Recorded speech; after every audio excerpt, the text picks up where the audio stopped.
Astaghfirullah. Bismillahirrahmanirrahim. Assalamualaikum warahmatullahi wabarakatuh. Bihamdillahi wassalatu wassalamu ala rasulillah wa ala alihi wa sahbihi wa mawalah wa la hawla wa la quwata illa billahi wa ba'du.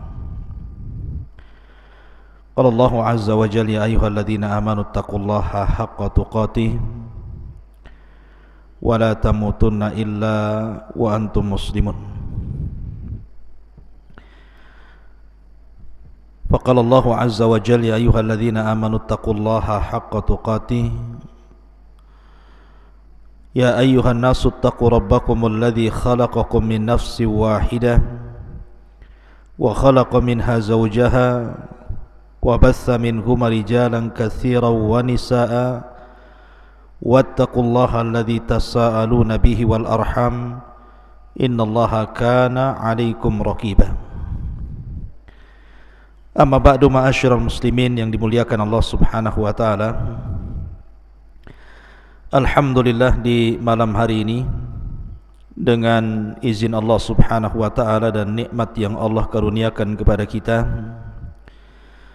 kembali kita bisa berjumpa walaupun lewat media, dan ini sebuah nikmat Allah Subhanahu wa taala, kita masih diberikan kesempatan waktu untuk bertalabul ilmi. Salawat dan salam marilah kita aturkan kepada Nabi besar Muhammad sallallahu alaihi wa ala alihi wasallam.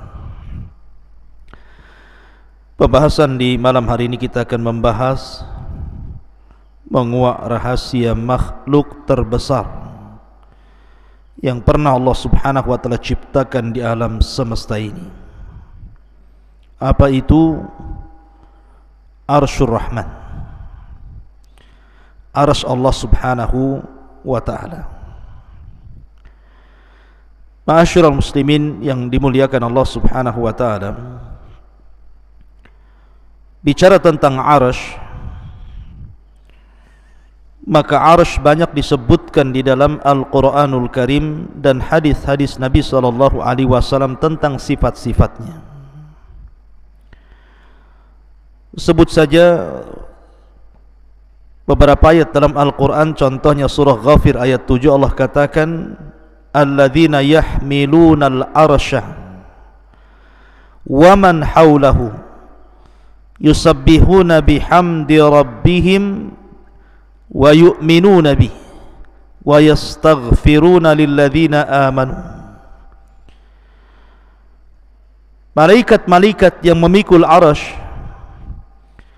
dan juga malaikat-malaikat yang ada di sekitar arsy, mereka bertasbih dengan memuji Rabb mereka, dan mereka beriman dengan Allah dan memintakan ampun akan dosa orang-orang yang beriman. Di sini Allah Subhanahu wa taala menyebut kata-kata al-arsy. Kemudian juga ayat yang lain dalam surah Al-Haqqah ayat 17, Allah katakan wa yahmilu arsya rabbika fawqahum yawma idin thamaniyah. Dan malaikat yang memikul arsy Rabbmu pada hari itu jumlahnya 8. Ada yang mengatakan 8 malaikat yang memikul arsy, ada yang mengatakan 8 saf dari kalangan malaikat yang jumlahnya tidak ada yang tahu kecuali Allah, saking banyaknya. Wa ma ya'lamu junuda rabbika illa hu, dan tidak ada tahu jumlah berapa tentara Allah dari kalangan malaikat kecuali Allah saja yang tahu. Ma'asyiral muslimin yang dimuliakan Allah Subhanahu wa taala. Kemudian juga hadis Nabi sallallahu alaihi wasallam. Nabi sallallahu alaihi wasallam bersabda ketika bicara tentang keistimewaan zikir kepada Allah Subhanahu wa taala, subhanallah wa bihamdihi adada khalqihi wa ridha nafsihi wa zinata arsyih wa midada kalimatihi. Jadi suatu ketika Nabi SAW pernah di masjid sampai waktu duha. Kemudian Nabi SAW terus menerus seperti itu duduk di masjid sampai akhirnya datanglah sahabat Nabi SAW kemudian bertanya soal kenapa Nabi SAW duduk seperti itu dari subuh sampai waktu duha. Maka Nabi SAW menjelaskan tentang bahwa dia senantiasa membaca 4 kalimat ini. Salah satunya adalah waridha nafsihi wa zinata arsyih, dan beratnya arsy Allah Subhanahu wa taala. Artinya bahwa kalimat arsy itu disebutkan di dalam Al-Qur'an dan juga disebutkan dalam hadis Nabi SAW. Adapun di antara sifat-sifatnya, maka Allah Subhanahu wa taala menyebutkan di antara sifat-sifat arsy itu yang pertama bahwa arsy Allah Subhanahu wa taala disifati dengan Al-Majid. Dzul arsy Al-Majid. Majid itu artinya yang maha luas lagi maha besar. Mutawassi al-azim. Jadi makhluk yang sangat luas sekali dan besar sekali. Makanya dalam ayat yang lain juga Allah Subhanahu wa taala mengatakan dzul arsyil azim, pemilik arsy yang sangat agung, yang sangat besar. Ya, wajar karena arsy Allah Subhanahu wa taala adalah makhluk yang paling besar yang Allah ciptakan di alam semesta ini. Anda bisa bayangkan sebuah hadis Nabi SAW. Hadis ini dari Abdullah ibn Mas'ud radhiyallahu anhum. Dia mengatakan bainas sama'id dunya wallati taliha 500 amin. Jarak antara langit satu ke langit berikutnya itu sejauh 500 tahun perjalanan. Wa baina kulli sama'in was sama'i 500 amin. Dan jarak antara langit ke langit berikutnya juga 500 tahun perjalanan. Wa bainas sama'is sabi'ati wal kursi 500 amin. Bahkan jarak antara langit ke-7 ke kursi Allah itu juga 500 tahun perjalanan. Ma'asyiral muslimin yang dimuliakan Allah Subhanahu wa taala. Kemudian Rasul mengatakan, Abdullah bin Ibnu Mas'ud mengatakan wa baina kursi wal ma 500 amin. Dan jarak dari kursi ke air yang ada di atas langit itu juga 500 tahun perjalanan. Wal arsyu fawqal ma. Dan arsy itu di bawah air. Dan arsy itu di atas air. Wallahu fawqal arsy, dan Allah di atas arsy. La yakhfa alaihi syai'un min a'malikum. Allah tidak mungkin tersembunyi sedikit pun dari amal-amal kalian.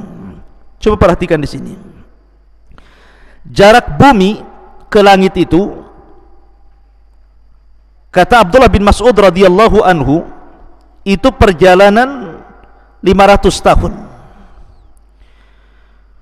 Tentu kalimat perjalanan 500 tahun ini sesuai dengan waqi', sesuai dengan apa yang kita rasakan hari ini. Coba Anda lihat bintang yang ada di langit itu. Apabila tidak sedang hujan ataupun awan tidak sedang hitam, tentu kita bisa lihat bintang itu. Sementara menurut ulama falak, satu bintang itu besarnya bisa ratusan kali bumi. Satu bintang itu besarnya bisa ratusan kali bumi. Sementara kita hanya melihat bintang itu kecil seperti kelereng. Artinya bahwa ketika Abdullah ibn Mas'ud radhiyallahu anhu mengatakan bahwa jarak antara bumi ke langit itu 500 tahun perjalanan, masuk di akal. Al-Imam Ibnu Utsaimin rahimahullahu taala ketika memberikan catatan kepada riwayat Abdullah bin Mas'ud radhiyallahu an ini, memang perkataan ini adalah mauquf. Artinya ini perkataan sahabat Rasul sallallahu alaihi wasallam Abdullah ibn Mas'ud radhiyallahu an. Akan tetapi ini kan perkara gaib. Mengukur jarak dari bumi ke langit pertama, dari langit pertama ke langit kedua, ketiga, keempat sampai ketujuh, dari langit ketujuh sampai ke kursi, dari kursi sampai ke air, dari air sampai ke arasy. Ini kan perkara gaib. Tidak ada yang tahu kecuali Allah Subhanahu wa taala. Dan Abdullah ibn Mas'ud radhiyallahu an tidak dikenal seperti Abdullah bin Abbas suka meriwayatkan dari Israiliyat. Abdullah ibn Mas'ud itu tidak. Dia tidak dikenal suka mengambil dari riwayat Israiliyat, sehingga pertama ini perkara gaib, yang kedua Abdullah bin Mas'ud tidak terkenal mengambil dari kisah Israiliyat, maka Syekh Utsaimin menghukumi bahwa perkataan Ibnu Mas'ud itu ala hukmir raf'i, artinya marfu sampai kepada Nabi sallallahu alaihi wasallam. Lihat bagaimana jaraknya. Langit pertama ke kedua 500 tahun perjalanan, kedua ke ketiga 500 tahun perjalanan, ketiga ke empat 500 tahun perjalanan, begitu juga sampai ke tujuh. Berarti arsy Allah Subhanahu wa taala itu tinggi sekali, karena di atas air, bumi, 7 lapis langit, kursi, air, arsy. Dan tidak ada makhluk setelah Allah yang paling tinggi kecuali arsy Allah Subhanahu wa taala. Adapun besarnya, maka Nabi sallallahu alaihi wasallam dalam hadis Abu Dzar Al-Ghifari radhiyallahu an, dia pernah berkata, "Qultu ya Rasulullah." Aku katakan, "Ya Rasulullah, ayyuma anzala 'alaika a'zam?" Surat apa yang turun kepadamu yang paling mulia dalam Al-Quran ini? Maka Nabi SAW mengatakan ayatul kursi, ayat kursi. Kemudian thumma qala, dia mengatakan, ya Abu Dzar, mas samawatu sab'u ma'al kursi illa kahalaqati mulqatin bi ardi falatin wa fadlul arsy alal kursi ka fadlil falati alal halaqati. Ya Abu Dzar, sesungguhnya 7 lapis langit ini bila dibandingkan dengan kursi Allah, maka seperti cincin dilempar ke padang pasir.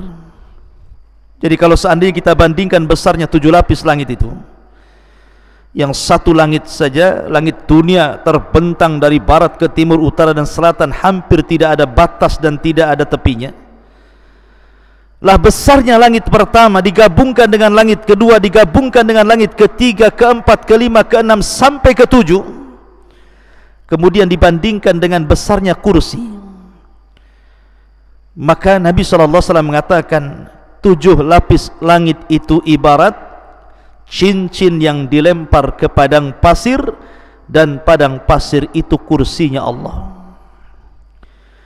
Kemudian Nabi SAW mengatakan wa fadlul arsy alal kursi, adapun keutamaan arsy dibandingkan kursi, ka fadlil falati alal halaqah, seperti keutamaan al-falat di atas cincin halaqah tadi. Artinya bahwa kalau seandainya kursi Allah Subhanahu wa taala digabungkan dengan 7 lapis langit, kemudian dibandingkan dengan arsy Allah Subhanahu wa taala, maka seperti cincin dilempar ke padang pasir, cincinnya itu kursinya dan 7 lapis langit, adapun padang pasir itu arsy Allah Subhanahu wa taala. Anda bisa bayangkan besarnya arsy Allah Subhanahu wa taala dan tingginya arsy Allah Subhanahu wa taala. Dan itu satu makhluk. Bagaimana dengan yang menciptakannya? Allahu Akbar, Allah lebih besar dibandingkan seluruh makhluknya. Ma'asyiral muslimin yang dimuliakan Allah Subhanahu wa taala, bahkan ketika Allah Subhanahu wa taala dan Rasulnya menceritakan tentang malaikat-malaikat yang memikul arsy, dan itu sudah saya sebutkan di awal, di mana Allah Subhanahu wa taala berfirman tentang masalah para malaikat pemikul arsy ini, wa yahmiluna arsya rabbika fawqahum yauma idzin thamaniyah. Dan malaikat yang memikul arsy Rabbmu pada hari itu di atas, wa yahmiluna arsya rabbika, dan malaikat yang memikul arsy Rabbnya jumlahnya thamaniyah. Saya katakan di awal bahwa kalimat thamaniyah, kalimat 8 ini, ada yang mengartikan maksud 8 di sini artinya 8 malaikat. Tapi ada juga yang mengatakan yang dimaksud 8 di sini adalah 8 saf. Jadi malaikat itu bersaf-saf ketika memikul arsy Allah Subhanahu wa taala, sehingga jumlahnya 8 saf. Dan satu saf itu tidak diketahui berapa jumlah malaikat yang memikul arsy Allah Subhanahu wa taala. Nabi sallallahu alaihi wasallam pernah bersabda dalam hadis Jabir bin Abdullah radhiyallahu anhu, "Adzina li an uhadditsa an malakin min malaikatillah min hamalatil arsy." Telah diizinkan kepadaku oleh Allah Subhanahu wa taala agar aku menceritakan tentang satu malaikat dari sekian malaikat-malaikat Allah, dari malaikat-malaikat pemikul arsy. Perhatikan di sini.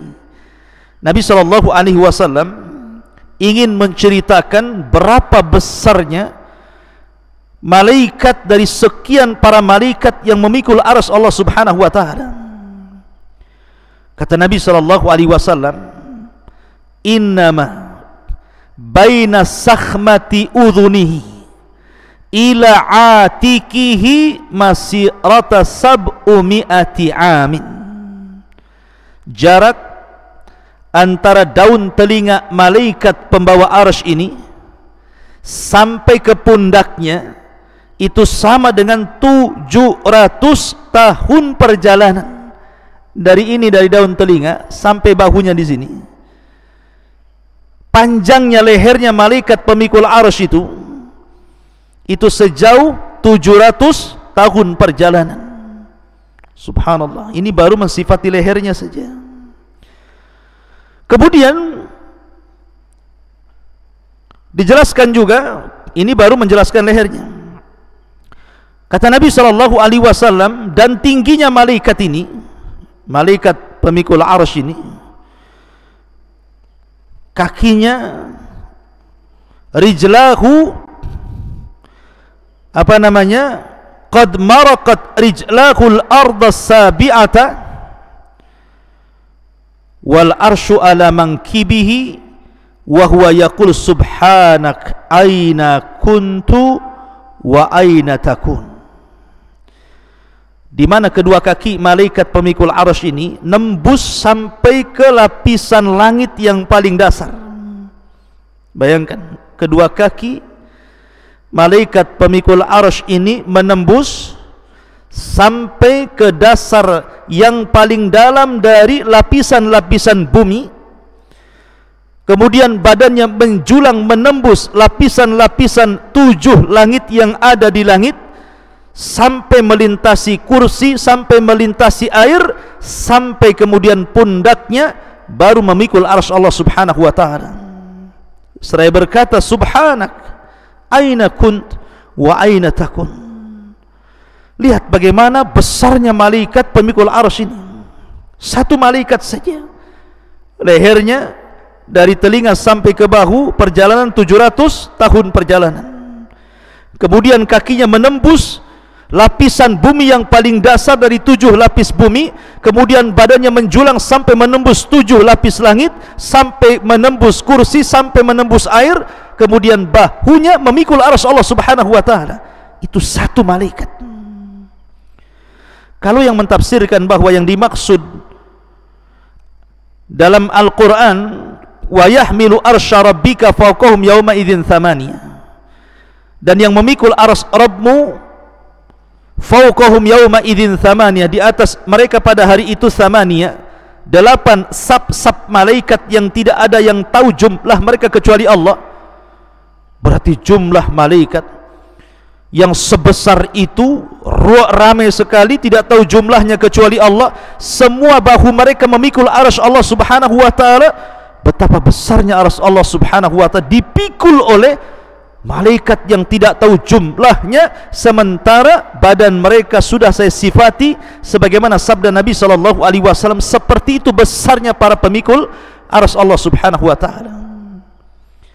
Dan kalau yang dimaksud thamaniyah 8 pemikul arsy, 8 malaikat pemikul arsy, maka 8 malaikat pemikul arsy sebesar yang tadi sifatkan Nabi SAW. Subhanallah, la haula wala quwata illa billah. Allahu akbar. Ma'asyiral muslimin yang dimuliakan Allah subhanahu wa ta'ala, dan arsy Allah subhanahu wa ta'ala itu memiliki tiang-tiang. Makanya dalam sebuah hadis Nabi SAW mengatakan, yus'akun nas yaumal qiyamah fa akunu awal man yafiq fa idza bi Musa akhadha bi qa'imati min qawami'il arsy. Pada hari kiamat manusia akan dipingsankan, maka aku orang yang pertama kali siuman, maka aku melihat Musa sedang memegang satu di antara tiang-tiang arsy Allah subhanahu wa ta'ala. Artinya arsy itu punya tiang. Kemudian juga arsy adalah atapnya sorga. Jadi sorga itu di bawah arsy, dan arsy itu adalah atapnya sorga Firdausil A'la, sebagaimana sabda Nabi SAW, idza sa'altumullaha fas'alul Firdausil A'la fa innahu a'lal jannah wa fawqahu arsyur rahman. Apabila kalian hendak meminta sorga, mintalah sorga Firdaus, sorga yang paling tinggi, karena atapnya sorga ini adalah arsy Allah subhanahu wa ta'ala. Dan setiap hari matahari selalu datang menemui Allah subhanahu wa ta'ala dan sujud di bawah arsy Allah subhanahu wa ta'ala. Dalam sebuah hadis yang dikeluarkan Bukhari dan Muslim, ketika para sahabat melihat dan juga Nabi SAW, matahari hendak tenggelam, matahari itu hampir tenggelam ke arah barat, maka Rasul mengatakan, ya Abadar, atadri aina taghrub? Abadar, kamu tahu enggak matahari itu kemana perginya ketika dia tenggelam? Maka Abu Dar mengatakan, Allah wa Rasuluhu alam, Allah dan Rasul yang tahu. Maka Rasul mengatakan, mustaqarruha tahtal arsy, dia kembali menghadap Allah di bawah arsy-Nya. Fa innaha tadhhabu hatta tasjuda tahtal arsy. Matahari itu ketika tenggelam dia berupaya pergi menghadap Allah, kemudian sujud kepada Allah di bawah arsy Allah subhanahu wa ta'ala. Imam Nasai menambahkan, tasta'dhinu fayu'dhanu laha wa yushiku an tasta'dhina fala yu'dhana laha. Maka dia pun meminta izin untuk terbit kembali, dan hampir-hampir tidak diizinkan untuk terbit kembali. Dalam riwayat hampir-hampir dia meminta izin terbit dari barat, tetapi Allah subhanahu wa ta'ala belum mengizinkannya, dan kelak pada hari kiamat akan mengizinkannya, di mana matahari akan terbit dari barat dan akan tenggelam ke arah timur. Dari sini menunjukkan bahwa matahari ini setiap tenggelam dia menghadap Allah, kemudian sujud di bawah arsy Allah subhanahu wa ta'ala. Ma'asyiral muslimin yang dimuliakan Allah subhanahu wa ta'ala, ada perselisihan para ulama, apakah arsy ini makhluk yang pertama kali dicipta Allah ataukah yang lainnya? Ada yang mengatakan bahwa makhluk yang pertama kali diciptakan Allah adalah arsy, dan itu berdasarkan hadis Abdullah ibn Amr, kataballahu maqadira al-khalaiq qabla an yakhluqas samawati wal ard bi 50 alfa sanatin qala wa arshuhu 'alal ma. Allah subhanahu wa ta'ala mencatat takdir-takdir seluruh makhluk sebelum Allah ciptakan langit dan bumi 50.000 tahun, dan arsy Allah subhanahu wa ta'ala berada di air, berada di atas air. Ada juga yang mengatakan bahwa yang pertama kali diciptakan Allah adalah cahaya dan kegelapan, dan ini yang dikuatkan oleh Imam Ibnu Jarir. Ada juga yang mengatakan bahwa yang pertama kali diciptakanlah air. Ada juga yang mengatakan bahwa yang pertama kali diciptakan adalah al-qalam. tetapi pendapat mayoritas para ulama sebagaimana dinyatakan Syekhul Islam Ibn Taimiyah rahimahullahu ta'ala dan yang dikuatkan oleh Al-Imam Ibn Hajar Al-Asqalani rahimahullahu ta'ala, bahwa yang pertama kali diciptakan Allah adalah Arsy sebelum yang lainnya.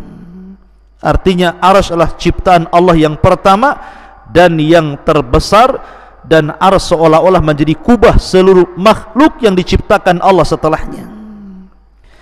Ma'asyiral muslimin yang dimuliakan Allah subhanahu wa ta'ala, Arsy sebesar ini rupanya bisa bergoncang. Arsy sebesar ini rupanya bisa bergegar dan bergoncang. Kapan itu? Ketika kematian seorang sahabat Nabi sallallahu alaihi wasallam, Sa'd bin Mu'adz. Abi Sa'id Al-Khudri radhiyallahu anhu mengatakan, ihtazzal arsyu li mauti Sa'd bin Mu'adz. Sesungguhnya Arsy Allah subhanahu wa ta'ala bisa bergoncang, bisa bergegar, bisa bergoyang karena kematian Sa'd bin Mu'adz. Bahkan wa futihat lahu abwabus sama, semua pintu-pintu langit terbuka saat kematiannya. Wa syahidahu sab'una alfan minal malaika, bahkan 1000 dari kalangan malaikat, 70.000 dari kalangan malaikat turun dan menyaksikan kematian Sa'd bin Mu'adz. Walam yanzilu ilal ardi qabla dhalik, dan malaikat-malaikat tidak pernah turun sebelumnya kecuali karena kematian Sa'd ibn Mu'adz radhiyallahu anhu. Ma'asyiral muslimin yang dimuliakan Allah subhanahu wa ta'ala, inilah diantara keterangan tentang masalah Arsy Allah subhanahu wa ta'ala. Lalu apa itu Arsy?